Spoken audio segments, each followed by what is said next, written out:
Сегодня в Ахмеджите открылась выставка «Крым с любовью», на которой свои работы представили лучшие мастера современного крымско-татарского декоративного искусства. Экспозицию посетили ценители настоящего искусства и поклонники мастеров.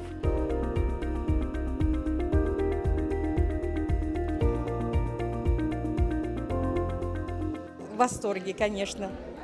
Я рада, что наша культура вот так развивается, и надо показывать наши работы, наши вышивки. Все люди, чьи работы здесь представлены, они все очень талантливые, достойны восхищения, любви.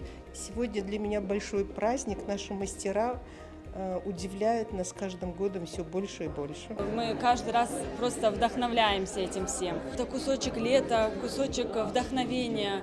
Когда мы их видим, нам все равно на душе тепло и уютно. Крым с любовью.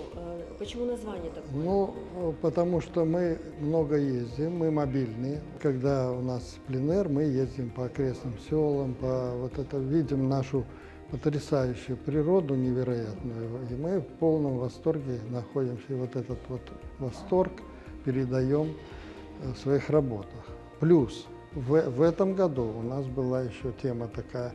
Кроме того, что мы старую архитектуру находим и ее показываем тоже вот внутри нашего пейзажа и среды, показать сегодняшнее состояние. Наш народ очень бурно развивается. Вот эта вот активность мы пытаемся передать и в своих работах. В экспозиции «Крым с любовью» можно увидеть вышивку мастеров творческого объединения «Арслан» и более 50 работ художников проекта «Крымский стиль». Выставка стала результатом 4 пленэров, которые проходили в Судаке, Карасу-Базаре, Озимбаше за последние 2 года. Каждая работа отражает любовь к родине, ее истории и современному состоянию. Представленная данная работа изображает село Тохлых Судакского района. Примечательно тем, что там восстановлена джами, старая крымско-татарская джами, и дом, который на переднем плане, он выстроен на старом фундаменте предков семьи Деляверага. Eski bu Ozimbaşın, küçük Ozimbaşın songi evi. Bu halkın anda çok Tatar evleri var idi. Şimdi bu songi evi. С помощью изображения, с помощью символичного изображения старинной архитектуры я попыталась выразить свою любовь к Крыму. И эти работы, в которых я пыталась это сделать, они представлены здесь, на этой выставке.